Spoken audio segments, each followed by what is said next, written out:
would like to introduce you first before giving you time for your session. Bapak Ibu yang kami hormati, selanjutnya ada materi yang akan dibawakan oleh Rektor Universitas Cyber Asia, Bapak Jang Yun Cho, PhD CPA.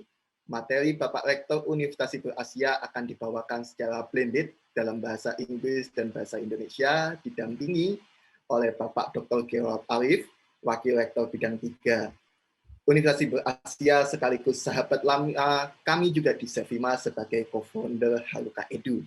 Jadi saya juga akan menyampaikan moderator webinar setelah ini secara blended dalam bahasa Inggris dan bahasa Indonesia. I would like to first introduce Mr. Cho to our audience, teaching in the United States of America for 17 years and nominated as Best Professor 7 out of 10 years at the University of Nebraska Lincoln. Mr. Cho is the first online education professor in Korea and right now the first foreign-born rector in Indonesia.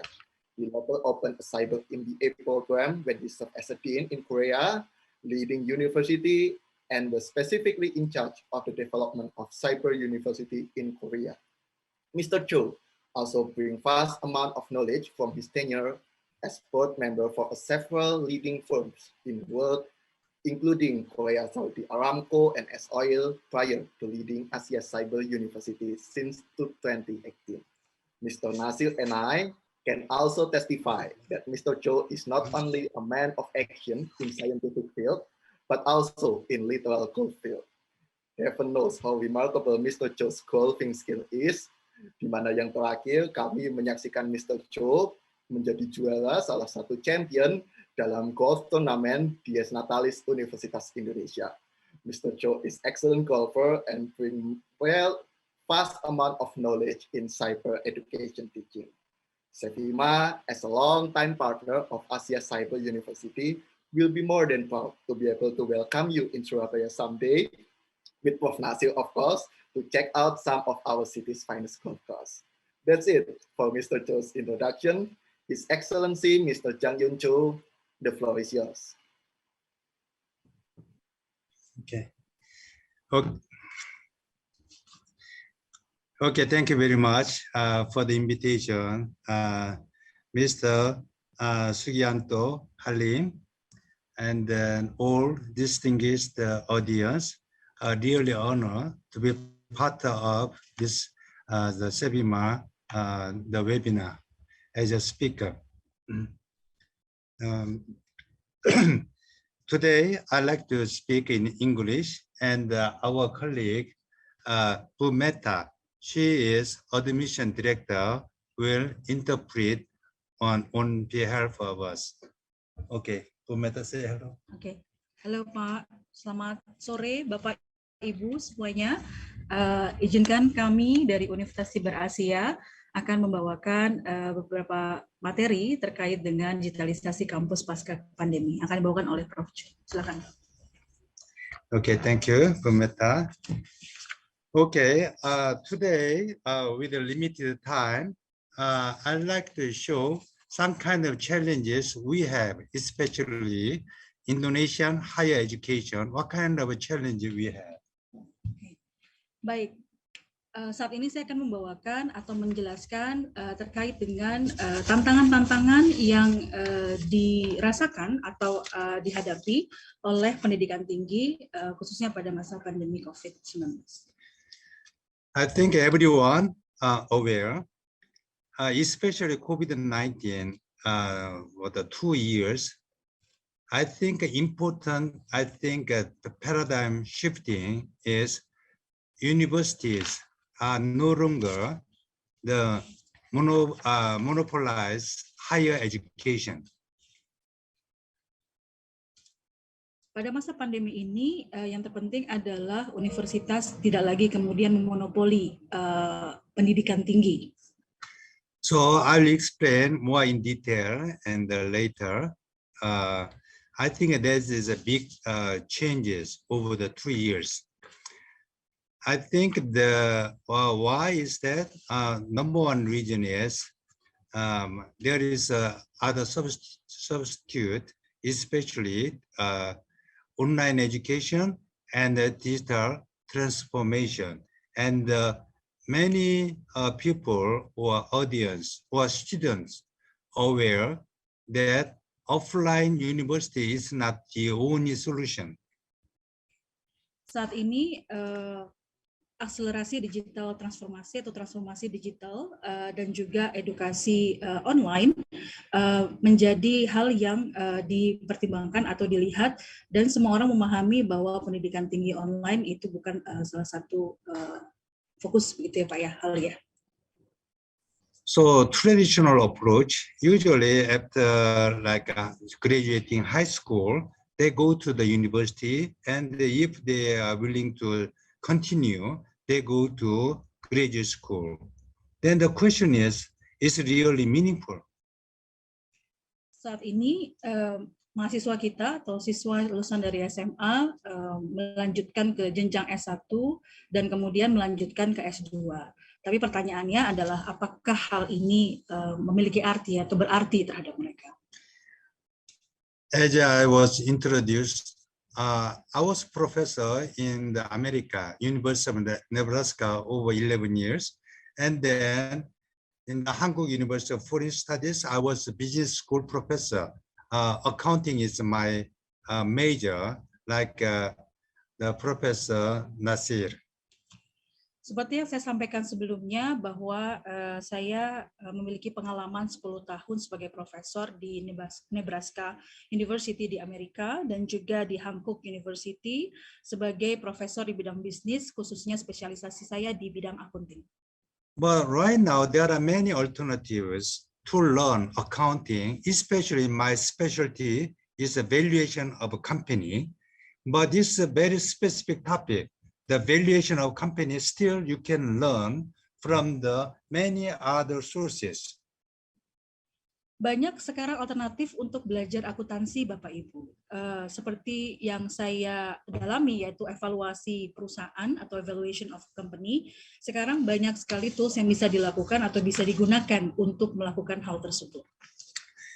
You know, I think the business professors, they heard Christensen, very famous Harvard Business School professor. He already passed away, but year 2017, he mentioned predict 50% of 4,500 American universities will be bankrupt within 20 years. Saya mungkin Bapak Ibu sekalian mendengar atau mengetahui seorang pakar bernama Christensen berasal dari Harvard University yang memprediksi bahwa 50% dari 4.500 universitas di Amerika diprediksi atau dibayangkan gitu ya akan mengalami kebangkrutan dalam 20 tahun. Yeah, so 20 years many people think that is far away, but it's like a year 2035 or 37, so not that far. It's the same thing like an electric car. The government prohibit to sell the gasoline car like a year 2030. Then year 2025, maybe nobody wants to buy the gasoline car, so that's why the electric car is right now booming. Same thing maybe will happen in the higher education. Banyak pihak yang membayangkan bahwa 20 tahun itu terlalu jauh, tetapi Bapak Ibu percayalah itu tidak jauh. Itu hanya tahun atau akan ada di tahun 2035. Seperti yang kemudian kita lihat di pemerintahan di luar negeri, bahwa penggunaan mobil atau kendaraan berbasis electrical atau berbasis listrik saat ini sudah kemudian dikenalkan gitu ya. Pada tahun 2025 kita bisa membayangkan bahwa tidak ada lagi mobil yang berbahan bakar bensin karena semuanya akan kemudian digantikan oleh yang berdasarkan otomobil listrik. So that means if we are not ready for the future, maybe many universities, not only in Indonesia, but also Korea, America, will be a similar situation like a gasoline car.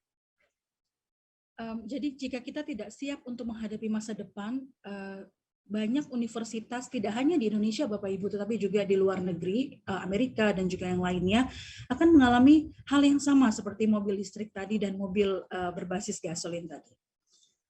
So in Korea also there is a government report that about 100 small universities are expected to go bankrupt by year 2030, only 8 years later. Ada laporan di Korea Selatan, Bapak Ibu, bahwa pemerintah menyatakan atau pemerintah kemudian mendapatkan laporan 100 universitas dengan skala kecil diprediksi akan tutup pada tahun 2030. But this 100 university will be big because total number of universities in Korea only 350. Dan ini cukup besar angkanya karena kalau di Korea jumlah universitasnya tidak sama seperti di Indonesia. Di Korea hanya ada 350 universitas. Now Indonesia number of universities 4,700 universities. And then 65% are less than 1,000 students, very small. Sementara di Indonesia kita mengetahui bahwa jumlah universitas mencapai 4.700 Bapak Ibu, dan 65% diantaranya memiliki kurang dari 1.000 mahasiswa. Total number of university students compared to Korea, Indonesia is the less than 2 times. So compared to size of the universities in Korea, Indonesia maybe 500, maybe 600 will be cukup. Dibandingkan dengan Korea, memang jumlah perbandingannya antara siswa juga dengan universitas itu sekitar 2 kali lipat begitu ya, Bapak Ibu ya. Jika Indonesia itu mungkin 500 sampai 600 universitas itu cukup ya, Pak ya. So let's see, the University of Indonesia is the most prestigious university in Indonesia, but their budget is only 10% of top Korean universities. Korean university annual budget is over $2 billion. It's around like almost 30 trillion rupiah. Seperti yang mungkin Bapak Ibu ketahui, salah satu universitas terkemuka di Indonesia, yaitu Universitas Indonesia, memiliki 10% gitu ya, budget dari total dari universitas ternama di Korea. Jika universitas ternama di Korea, budget untuk annualnya atau budget tahunannya itu bisa mencapai 30 triliun rupiah. So I'm sorry to say not right things to share, but it's important to say what will be the challenge in the next term. I like to say good things. Of course, there are many good things, but given this my 1 hour, I like to share what will be the challenges in the future and how to prepare for the future is, I think, the main, one of the objective that Sebima wants to share. Saya pribadi mohon maaf Bapak Ibu apabila yang saya sampaikan sebelumnya itu terkesan hal-hal yang sifatnya negatif. Namun saya ingin memanfaatkan waktu ini untuk berbagi dengan Bapak Ibu terkait dengan tantangan-tantangan yang didapatkan atau yang akan kita hadapi dan juga bagaimana kita bisa menyiapkannya ke depannya. So I think I'd like to share some detailed challenges, which I think. The first challenge will be the rise of MOOC and the cyber universities, especially for the teaching university. Salah satu yang akan saya share adalah tentang meningkatnya MOOC dan juga universitas cyber yang akan menjadi salah satu tantangan kita ke depan. I think everyone right now aware the MOOC, which is started by about 10 years ago by Stanford University Professor Andrew Ng and Kohlers. Seperti yang kita tahu, MOOC dimulai 10 tahun yang lalu oleh Stanford atau profesor asal Stanford, yaitu Andrew Ng dan juga Daphne Kollars. Now Coursera has more than 30 million the students. Dan saat ini Coursera memiliki lebih dari 30 juta siswa. Udacity, which is also made by Stanford University, and the professor Sebastian is very famous. His AI, artificial intelligence course, 160,000 students took the class. Dan Udacity dibuat oleh salah satu profesor dari Stanford yang saat ini salah satu course-nya atau salah satu subjeknya yaitu AI memiliki lebih dari 160.000 siswa. Now the East Coast, MIT and Harvard University, now also the professors prepare edX. And the edX is quite different because they have open source, open code, open source, so that anyone can share the code and then the engines. Okay. Dan saat ini profesor dari MIT dan Harvard sedang menyiapkan yang disebut dengan edX yang akan menjadi digadang-gadang menjadi open source, di mana kemudian kita bisa memiliki kodenya dan juga mengadaptasinya. Similarly, United Kingdom, there's a FutureLearn. Di Inggris ada FutureLearn. But all this potential problem is low completion rate, usually around 7 to 10%. Permasalahannya dari challenge ini adalah rata-rata tingkat keterselesaian siswa tersebut hanya cukup rendah, yaitu 6,5 sampai 20%. So at first they start with the course without charge, free, but now they charge like by taking the course free, but to get the certificate, they usually charge like $59 or some $49. Pada awalnya kursus-kursus ini diberikan secara gratis Bapak Ibu. Namun sekarang ketika ingin mendapatkan sertifikat, maka siswa harus membayar sangat bervariasi, mulai dari sekitar 49 sampai $59 Amerika. But you have to remember that University of Michigan, very good university, but University of Michigan, the professor from the computer science, group of professors offer coding courses, and more than 2 million students took the class, 2 million. Dan ada universitas dari Michigan, di mana profesornya profesor dari cultural science menawarkan kelas coding Bapak Ibu, dan diambil atau pengikutnya cukup besar sekali, yaitu sebesar 2 juta siswa. Yeah. Now there is like a second generation of a MOOC now extended to all over the world. Saat ini sudah muncul atau sudah hadir generasi kedua dari MOOCs, dan ini saat ini sedang ada di seluruh dunia. Main difference between US and the other countries are whether profit organization is the operator or non-profit supported by government operator. Perbedaannya untuk di Amerika itu organisasi yang basicnya adalah mencari untung atau profit. Kemudian untuk yang di Korea dan juga Indonesia is a non-profit organization. For example, Korea, they say K-MOOC, Korean MOOC. So they using the K-MOOC, government spend big money. Roughly every year, they spend more than $10 million to make a content, and actually much more these days, run the organization. Di Korea sendiri dikenal ada namanya K-MOOC.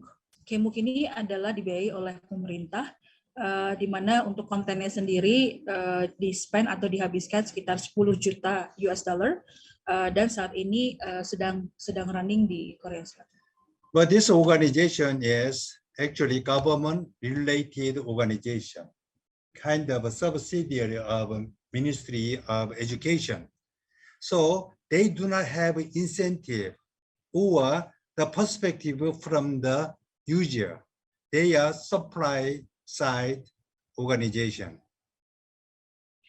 Organisasi ini memang berada di bawah pemerintah, biasanya adalah di bawah kementerian. Namun kalau bisa dilihat adalah organisasi ini rata-rata merupakan dari sisi supply side atau dari sisi permintaan gitu ya, bukan dari sisi penerima. So government give the big money for the each docent to make a content, but actually nobody is really this KMOOC is not really popular nor successful. Pemerintah memang memberikan anggaran yang cukup besar kepada dosen untuk membuat konten di KMOOC. Namun hal ini tidak membuat KMOOC menjadi sebuah platform yang cukup dikenal atau cukup digunakan. So let's make an example why the Coursera or and the Udacity are successful. Let's make an example of the Georgia Tech program. Mari kita lihat bagaimana Coursera dan Udacity itu kemudian bisa berhasil gitu kan dan sukses di pasaran. The Georgia Tech with Google, they arrange 10 courses. Then this one is equivalent to the master program of computer science. Kita ambil contoh adalah Georgia Tech, di mana ada sekitar 10 courses dan semuanya ekuivalen dengan courses tersebut. So the Google will hire anyone take these 10 courses from the MOOC. They will hire same as S2 from the Georgia Tech or Stanford. They hire if they complete the core courses. Yang berbeda adalah Google akan meng-hire atau mempekerjakan lulusan-lulusan dari Georgia Tech apabila mereka telah selesai menyelesaikan course-nya. For example, the Pertamina is a very popular organization, the company PT in Indonesia.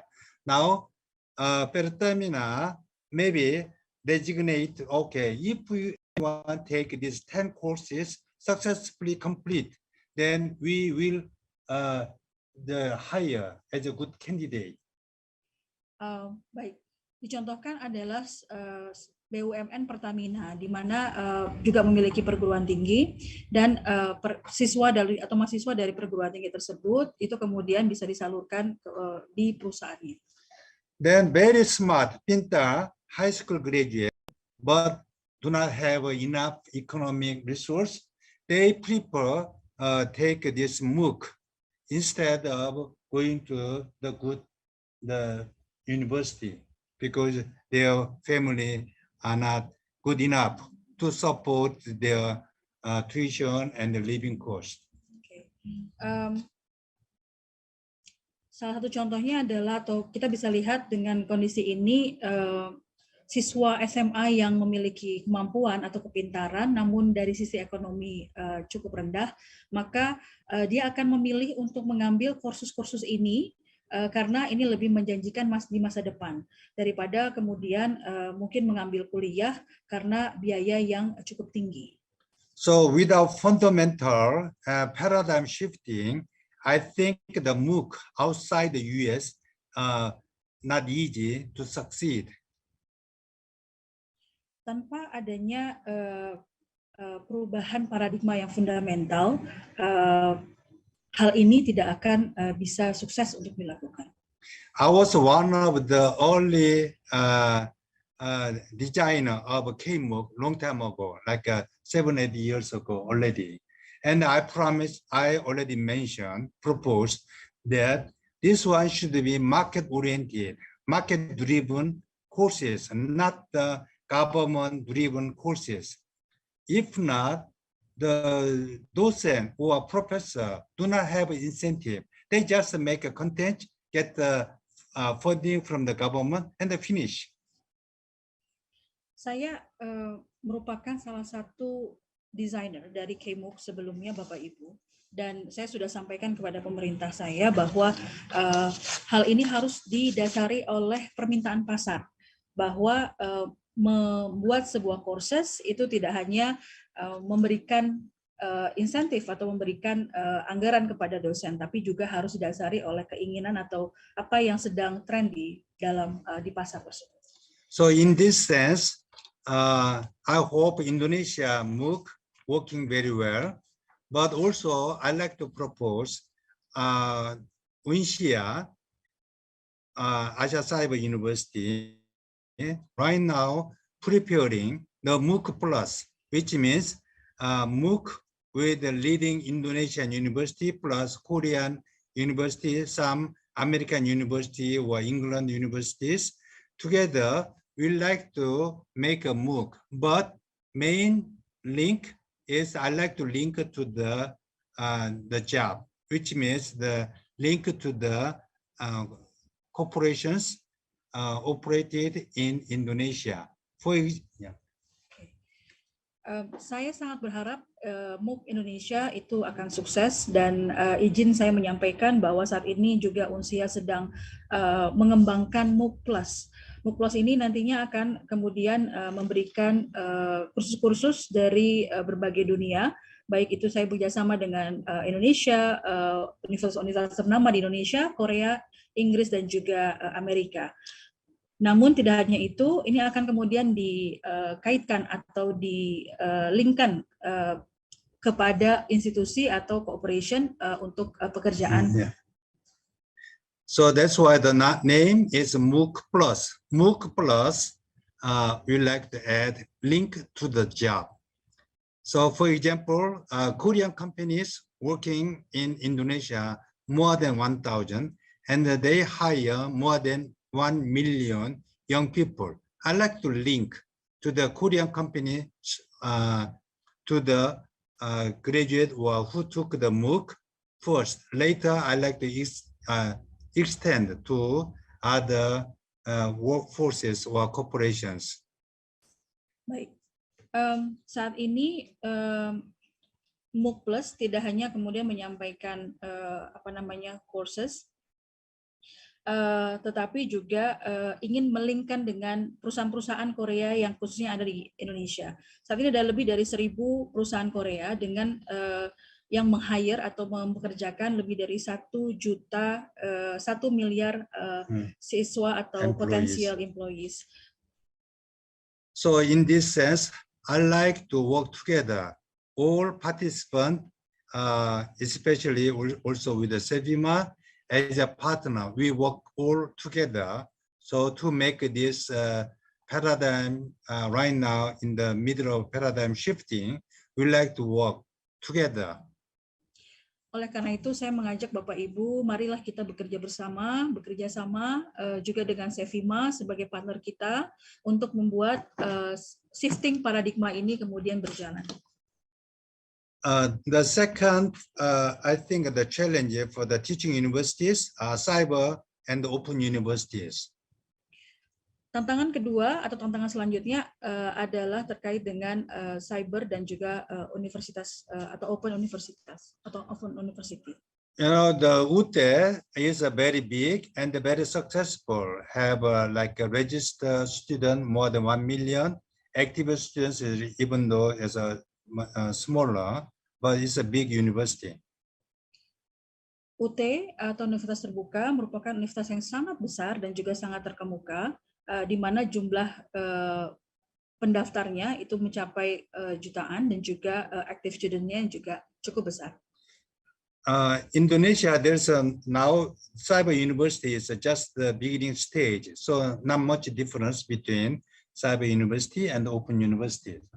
Saat ini di Indonesia sendiri sudah hadir Universitas Siber atau Cyber University yang saat ini memang masih dalam tahap awal, Bapak Ibu. But in Korean case, open university or even America or UK, open university and the cyber university quite different. Namun di Korea sendiri, universitas terbuka dan juga universitas siber itu menjadi dua hal yang berbeda. Open university, as in the name says, is open to everyone. Universitas terbuka atau Open University seperti namanya itu terbuka untuk semua orang. Cyber university is different. Universitas siber berbeda. It's the same thing like offline university, and in Korea there are 21 cyber university, but only 7, 8 are very active, and maybe around 5 to 10 right now about the bankrupt. Di Korea sendiri ada 21 universitas siber Bapak Ibu, di mana 78-nya itu cukup aktif dan 5 sampai 10-nya saat ini sedang dalam posisi akan tutup. So some good cyber university in Korea, the admission procedure very competitive. Di Korea sendiri cyber university proses pendaftarannya sangat-sangat kompetitif. So like when I was in the university vice chancellor and the rector Hankuk Cyber University, our graduate school very competitive, like more than 5 times than the educate number of students apply. Okay. Saat saya menjabat sebagai rektor di salah satu universitas di Korea, jumlah mahasiswa yang lulus itu juga sangat kompetitif, bahkan cukup 5 times, right? 5 times over. Okay. But in the Korea Open University, they never say, "Oh, tidak bisa masuk." Okay. Namun Universitas Terbuka Korea tidak pernah atau membuka ruang untuk semua orang untuk bisa masuk. Yeah. And then never kick them out. Dan tidak pernah kemudian melakukan drop out. So whenever you have time, please come on, take the course. Whenever you don't like it, you don't have time, later. Baik. Jadi ketika memang ada waktu, silakan diteruskan. Namun ketika memang sedang sibuk, maka itu bisa kemudian di-pending. Now, so the first one is a challenge for the teaching university. But second challenge is a real challenge, not only teaching university, but also research universities. Tantangan selanjutnya adalah terkait dengan teknologi dan digitalisasi, namun tidak hanya untuk universitas atau teaching university, tapi juga untuk research university. I think there are several game changer, but first game changer is deep learning or artificial intelligence. Ada beberapa perubahan game changer. Salah satu yang paling kemudian dibicarakan adalah terkait dengan deep learning atau artificial intelligence. For example, like a GPT-3 is Elon Musk, the founder of the Tesla, but he also SpaceX, but he generated like a pre-trained transformer, which is like open AI. Nah, sebagai contoh, Elon Musk cukup terkenal di dunia ini, founder dari mobil Tesla, dan juga saat ini sedang fokus juga di AI, mengenalkan atau generate transformasi dengan nama Open AI. At first, this AI or the deep learning, like maybe interpret or act based upon the knowledge given by human beings. Saat ini untuk deep learning sendiri menjadi alat begitu ya untuk investasi untuk knowledge narrator dan juga terkait dengan brain. But right now, it's like they think independently. Namun mereka berpikir secara independen. So we give some story and please make a novel, then they can generate the language, not only language, but they just generate knowledge and even story.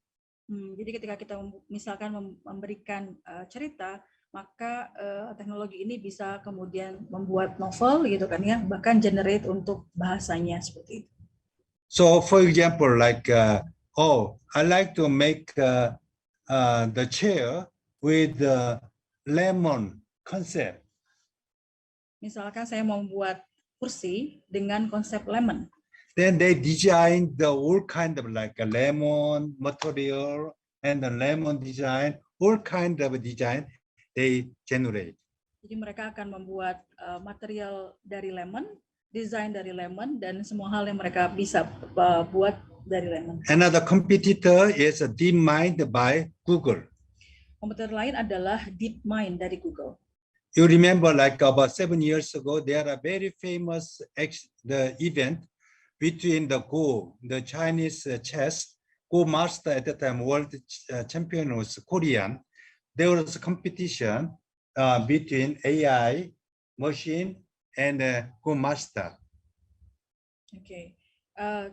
7 tahun yang lalu, jika Bapak Ibu ingat, ada sebuah kompetisi catur Bapak Ibu antara Go Master dengan AI atau Artificial Intelligence. At that time, AI win 3 times, Korean Master win 1 kali, won 1 kali. Pada saat itu AI menang 3 kali, sementara Korean Master hanya menang 1 kali. Previously, the AI learned like millions of tactics given by a human being, but now AI learn by himself, not him, but itself. So right now, just teach the basic principle of the Go. Now, thousands times more stronger. Oke. Baik. Jadi AI belajar jutaan taktik Bapak Ibu dari konsep yang kita ajarkan. Namun sekarang AI belajar dengan sendirinya begitu, di mana mereka bisa mengajari kita lebih atau jutaan strategi lebih dari yang kita bayangkan. So this the company nama by Google is DeepMind. Now they not limit to the chess or the Go. They go to the even physics. They solve the most complicated problem, like a computer, supercomputer, like several hours. They can solve it very quickly. Perusahaan Google ini bernama DeepMind dan tidak hanya kemudian berhenti untuk terkait dengan permainan Go dan catur, namun juga sekarang mereka juga sudah develop atau sudah mengembangkan superkomputer. Same thing by IBM Watson. Sama halnya dengan IBM Watson.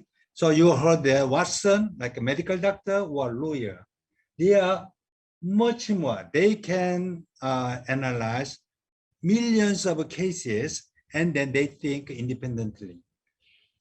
Sama seperti yang tadi disampaikan, IBM Watson itu bergerak di bidang kesehatan dan juga hukum, di mana mereka bisa menganalisa ribuan bahkan juga mungkin lebih dari taktik-taktik atau strategi-strategi terkait dengan hal tersebut. So most professors or docent lecturers, not only the America, Korea, but also in Indonesia, they rely on the knowledge they learned long time ago from the graduate school. Banyak profesor dan dosen yang kemudian mengandalkan neurologis mereka, gitu kan, untuk kemudian mengajar. How they can compete with the new technology? Bagaimana mereka bisa berkompetisi dengan teknologi yang ada? So it's a very short the video made by Korean Broadcasting. It's like a Stanford case. So let's take a look briefly.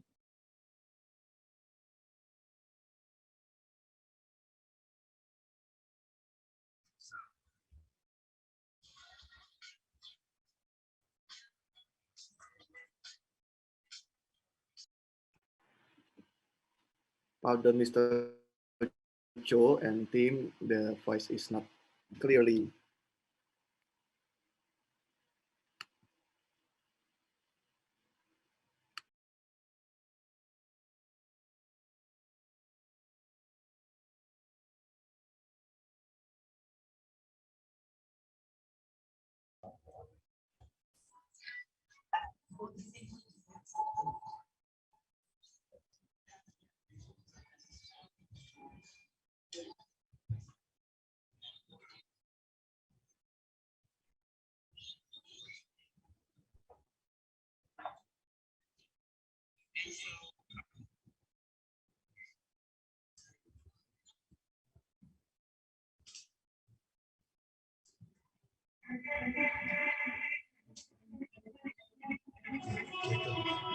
Maybe it's too long, but basically we stop.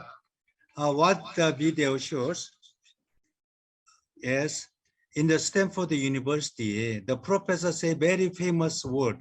Professor is no longer professor. He is just coach.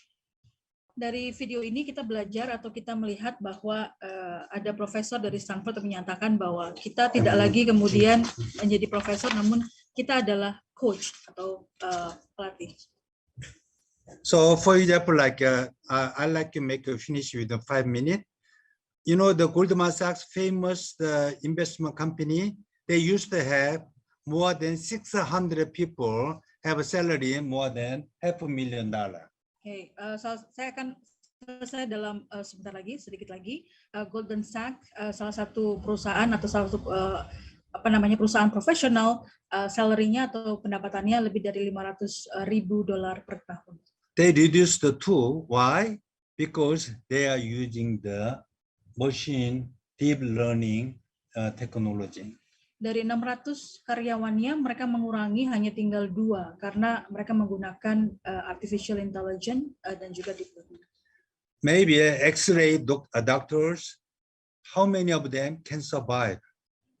Begitu juga dengan dokter-dokter untuk X-ray, berapa yang akan bertahan? So recently, the American companies start to select the student how they can solve the complicated problem with a smartphone. Saat ini universitas di Amerika memilih seleksi studentnya dengan cara seperti bagaimana mereka bisa menyelesaikan masalah menggunakan smartphone. Knowledge is we have enough knowledge in our smartphone. Kita memiliki cukup pengetahuan di smartphone.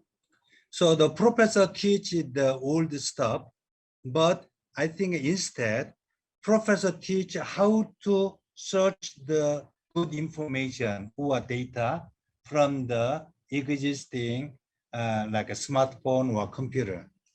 Jadi profesor nantinya akan mengarahkan studentnya untuk mencari data-data yang penting atau data-data yang baik digunakan untuk penelitian ataupun juga akademik. So let's move to the final page, the challenge for Indonesia. Now I think it's a little bit dark side, but social infrastructures are still far behind. Mari kita kemudian beralih ke tantangan Indonesia. Yang pertama adalah infrastruktur sosial kita masih cukup tertinggal. Already, US and Korea doing experiment with the 6.0 generation networking. Amerika dan Korea saat ini telah bereksperimen dengan menggunakan jaringan generasi ke-6. They open 5G services already more than 3 years. Mereka juga telah menggunakan servis layanan teknologi 5G atau 5G yang sudah 3 tahun beroperasi. But Indonesia still in 4G. Namun saat ini Indonesia masih di teknologi 4G. Why is it important? Mengapa hal ini penting? Right now, the driverless driving or mobile very popular in the future device. Sekarang les atau kursus menyetir mobil kedepannya akan menjadi hal yang penting. But if we use the 4G, you cannot operate this driverless because reaction is so slow. Jika kita menggunakan teknologi 4G dalam mengendarai mobil, hal ini kurang baik karena reaksinya sangat-sangat lambat. So like a 5G maybe 10 times faster, 6G maybe 100 times faster. With this 6G generation network, you can develop this driverless driving device. Dengan 5G responnya itu bisa 5 kali lebih cepat, dan juga untuk 6G 100 kali lipat, perbedaannya adalah 100 kali lipat lebih cepat. So I think it's good for the Indonesia. We need specialized. Kami pikir sangat baik untuk Indonesia bahwa kita butuh specialized thing atau hal yang lebih spesifik. All university cannot do research. Tidak semua universitas bisa melakukan research. We need a specialized, the good research institution who can compete with Singapore National University, Nanyang University, or Tokyo University, or like MIT. Kita butuh penelitian yang lebih spesifik sehingga bisa berkompetisi dengan luar negeri seperti Singapura, kemudian Malaysia dan juga yang lainnya. So personally, I was wondering why, like University Indonesia or Gadjah Mada, the leading university still have a diploma program. Sehingga saya masih bertanya mengapa universitas terkemuka seperti Universitas Indonesia dan juga Universitas Gadjah Mada masih memiliki program diploma. Top universities should emphasize on S2 and then S3. Universitas terkemuka harusnya lebih berfokus pada jenjang S2 dan S3.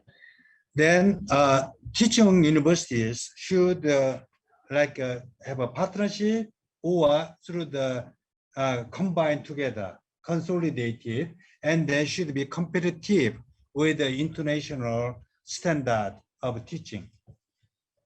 Teaching university harus memiliki partnership yang baik sehingga bisa melakukan kombinasi, konsolidasi, dan juga memiliki komparatif atau peningkatan komparasi yang sangat strategik ke depannya. So that's my presentation, and I'm sorry, very sorry to say like a little bit dark side of higher education, but I think that we should know what's the challenge. That's the way Indonesia can be the leading country of the world in the next decade. Saya mohon maaf sekali lagi telah menyampaikan hal-hal yang mungkin kurang baik atau kurang enak untuk didengarkan. Namun percayalah, saya ingin sekali melihat Indonesia menjadi negara yang terdepan di dunia. So in this sense, I hope SEBIMA also play important role to upgrade the higher education of Indonesia. Saya juga berharap SEBIMA dapat menjadi partner dan juga dapat membantu bersama-sama untuk meningkatkan pendidikan di Indonesia. So thank you very much for the all participants and appreciate very much. Terima kasih atas perhatiannya.